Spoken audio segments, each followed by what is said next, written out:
Bonjour à toutes et à tous, j'espère que vous allez bien. Bienvenue sur ma chaîne, je m'appelle Marianne Lecomte et je suis démonstratrice Stampin' Up dans la Manche. Et aujourd'hui, je vais vous montrer un petit projet alors que vous pouvez faire avec n'importe quel produit.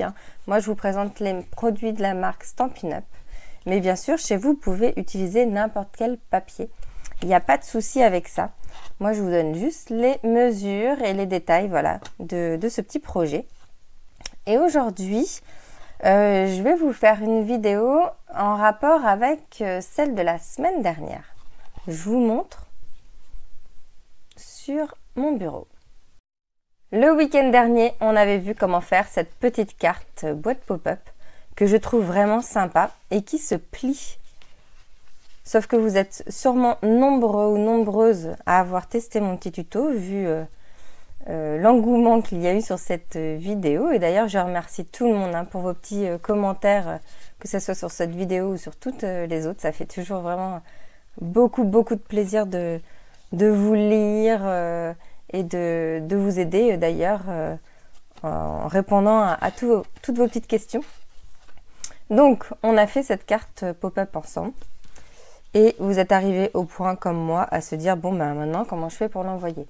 Puisqu'on est quand même sur un format de 14 par 14, avec un peu de volume. Moi, j'avais des enveloppes 14 par 14. Je m'étais dit, c'est parfait, mais en fait, l'enveloppe fait 14 par 14, mais pas l'intérieur. En tout cas, je ne peux pas la glisser. Donc, j'ai regardé un peu sur Internet des dimensions pour faire moi-même ma petite enveloppe. J'ai trouvé un tuto que je vous mettrai en commentaire parce que j'ai perdu le nom de la personne là tout de suite, mais je vous le mettrai sur mon site internet où est-ce que j'avais trouvé ce petit tuto. Et donc j'ai trouvé un tuto pour faire une enveloppe et pouvoir tout simplement l'envoyer. Alors moi je colle différemment par rapport à la personne parce que j'aime bien glisser le petit bout de mon enveloppe dedans plutôt que de coller par-dessus le bout. Ça après chacun choisit, mais après vous allez en faire de toutes les couleurs des enveloppes, tous vos papiers, même les papiers que vous avez que vous utilisez moins facilement. Et bien là tout de suite, vous voyez par exemple ce papier que je trouvais très joli mais j'avais du mal à l'utiliser. Et bien là tout de suite je trouve que dans une petite enveloppe ça fait chic. Et donc c'est pas mal. Et à l'inverse, si je voulais plutôt une enveloppe plutôt claire, bon bah j'avais ce verso de papier. Après, ce sera à vous de voir quel type de couleur vous allez utiliser. Si vous voulez écrire dessus, moi, préférez un fond comme ce papier. Ça, c'était Noël en peinture. C'était l'année dernière que je trouvais superbe. Mais ce papier-là, il m'avait pas tapé dans l'œil. Alors que pour une enveloppe, je le trouve parfait. Donc pour écrire dessus. Par contre, si on est sur un papier beaucoup plus chargé, bon bah là, je mettrai une petite étiquette pour écrire le nom de la personne. Donc, et vous avez vu, depuis la dernière fois, j'en ai refait une pendant mon marché de Noël. Oups là, attends. Bébé ours qui fait des bisous à sa maman. Avec la même... non, c'était la collection Noël polaire, celui-là. Ou ours polaire, je sais plus le nom. J'ai fait en sorte que les petites traces de pâte, elles se suivent. C'est trop mignon. J'adore ce papier. C'est un petit papier où, ben là, parfait pour... découper les petits motifs à l'intérieur. Bref, on part aujourd'hui. J'ai envie de changer, mais de rester dans les collections de cette année. Et là, on va partir sur, comment s'appelle celui-là déjà? Prairie hivernale. C'est la référence 133. C'est un produit qui est, comment on appelle ça? En fin de série. Hop, j'ai pas collé mon fond derrière, voilà. En fin de série, donc, il va disparaître et il est encore d'actualité. Il va nous falloir un morceau de 25 par 25. Ça va être trop juste, je pense. Je regarde en dessous. Oui, largement trop juste. Tac, j'enlève tous mes petits bouts et on va regarder ce qu'on va prendre. Moi, bof. Celui-là, il serait parfait pour faire des cartes toutes simples. Vous découpez vos cartes pile dedans. Mais là, j'ai pas envie de faire une enveloppe. Avec ça, je le trouve super beau celui-là. Mais je saurais quoi faire avec des cartes, donc pas celui-là. Ah, je vais peut-être partir sur celui-là. Je trouve ça sympa, avec des petits feuillages. Lui aussi, il est sympa. Et à la rigueur, vous pouvez utiliser celui-là si vous voulez une carte où vous pouvez écrire dessus. Ça fait vraiment enveloppe. Bon, bah celui-là, je vais pas le toucher parce que je l'adore. Et de l'autre côté aussi. Et lui, on l'a déjà vu, je crois. Et avec une page, ça peut être sympa. On va partir sur celui-là. À la rigueur, une enveloppe bleue, ça peut être sympa aussi.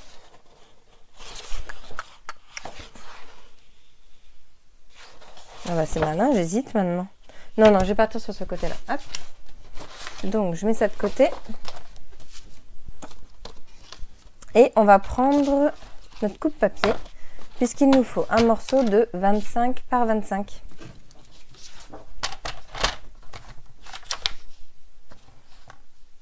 J'aurais dû scotcher mon fond. Tac. Je me place comme ça. Et je découpe un carré de 25 par 25.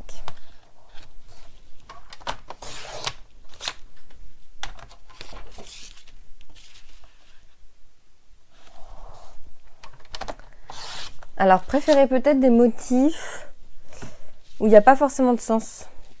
Puisqu'en fait, on va travailler sur la diagonale. Vous voyez, là, ce papier, il y avait un sens. Après, c'est pas très grave en soi. Non, c'est pas très grave en soi. Mais du coup, moi, j'ai collé, par exemple, ce papier le plus droit possible, on va dire, de ce côté-là. Mais dès qu'on tourne, du coup, on est à l'inverse. Du coup, peut-être plutôt des motifs, en tout cas, qui n'ont pas forcément de sens. Mais encore une fois, c'est pas très grave. Ensuite, on remballe notre coupe-papier et là, il nous faut juste une règle, un crayon.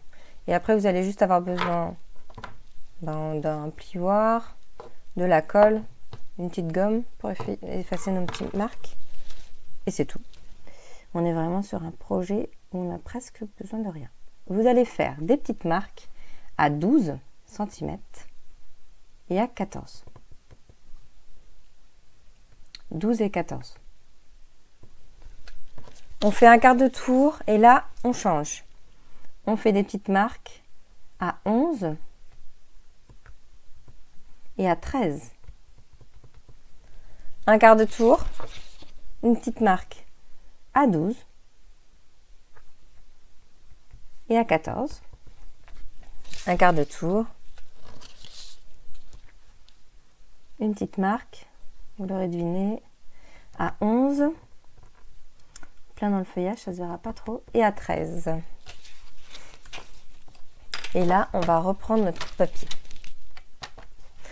Coupe-papier ou alors une règle et le plioir, si vous n'avez pas de coupe-papier.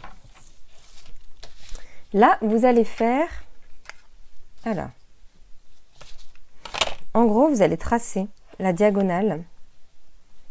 Je vous montre avec la règle, ça sera peut-être plus simple. Je pousse ça comme ça. J'ai mes deux points qui sont ici. Ici et là. Je prends celui qui est le plus à l'intérieur de mon papier, plus vers le centre. On va toujours faire la diagonale la plus proche du centre. Et là, j'ai une marque ici et là. Donc, je vais préférer cette marque-là. Et je vais plier. Donc, voilà, une marque là, une marque ici, une marque là, une marque ici. Donc, je préfère la diagonale la plus proche du centre de mon papier. À chaque fois. Vous allez le faire sur les 4 côtés. 4 diagonales.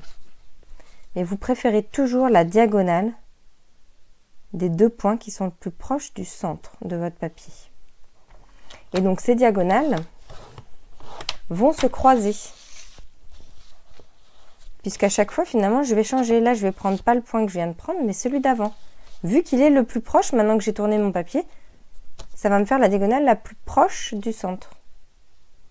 Donc ici et là. Non, là. Alors quand on a un papier avec quelque chose de sombre, c'est pas forcément facile à voir. Je fais la même chose de ce côté.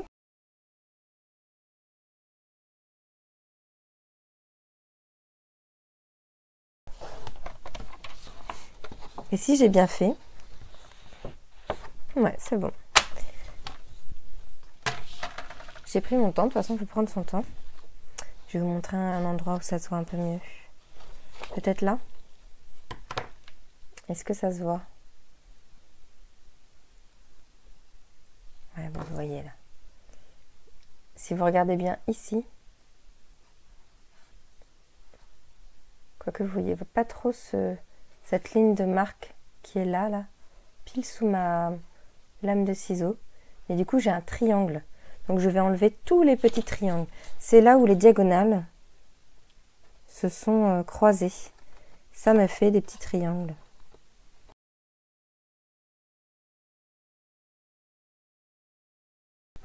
Alors, est-ce que vous voyez tous mes petits triangles ici, ici, là et là?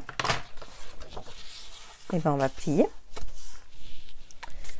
On va bien marquer nos plis pour que l'enveloppe, elle soit nickel. Hop. Il est beau ce papier en fait. Mais j'avoue que sur un projet, je vois pas comment je l'aurais utilisé. Mais pour une enveloppe, je trouve ça parfait. Tac. Comme ceci. Alors après, à voir comment vous voulez l'enveloppe. Est-ce que vous voulez une enveloppe plutôt au format parce qu'on n'a pas un carré au final. Plutôt une enveloppe au format portrait ou alors paysage. De toute façon, le projet va rentrer dans tous les sens. Donc après, c'est à vous de choisir. Moi, j'aime beaucoup plutôt le format un peu plus paysage. Je vais juste... Donc, je rapplique bien sur mes petits coins là où il y a du volume. Pardon. Je vais juste arrondir hop, un petit côté seulement pour que ça fasse plus joli. Quand elle est ouverte, on a le côté un petit peu arrondi. Moi, je trouve ça plus sympa. Et ensuite, on va coller. Alors, pour coller,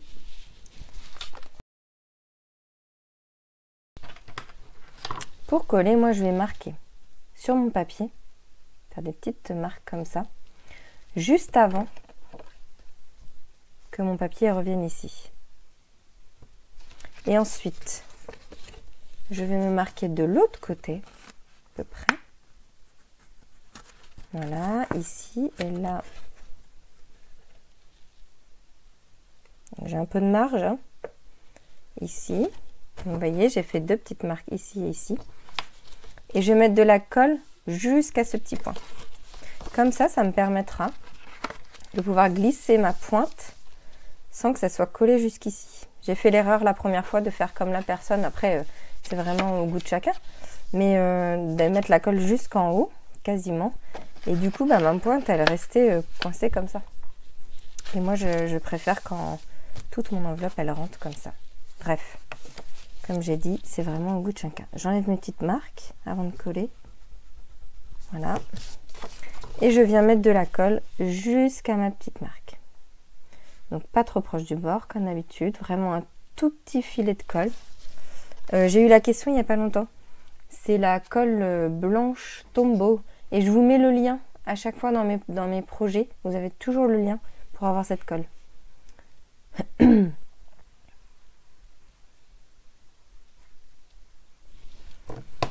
Tac.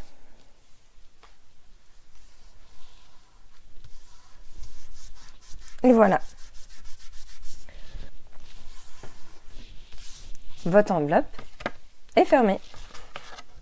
Et maintenant, je peux glisser la pointe.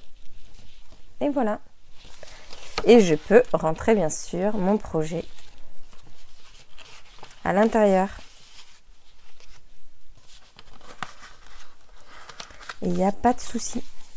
Ça rentre bien. Je n'ai pas pesé pour savoir combien. Mais je peux le faire en direct. Je n'y ai pas pensé.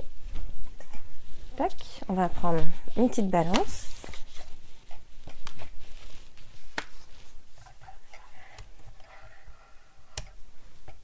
sais pas comment la mettre. On va mettre ça, tiens. Tac. Alors, avec la petite carte,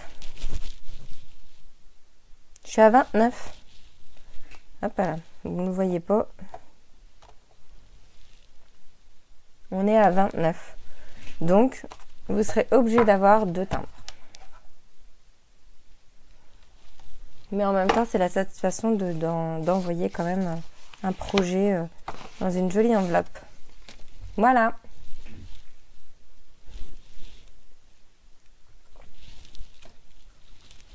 J'espère que ce petit projet vous a plu. Ça va vous permettre de mettre toutes vos jolies cartes pop-up dans des enveloppes et les envoyer pour Noël ou pour d'ailleurs n'importe quelle autre occasion. Hein.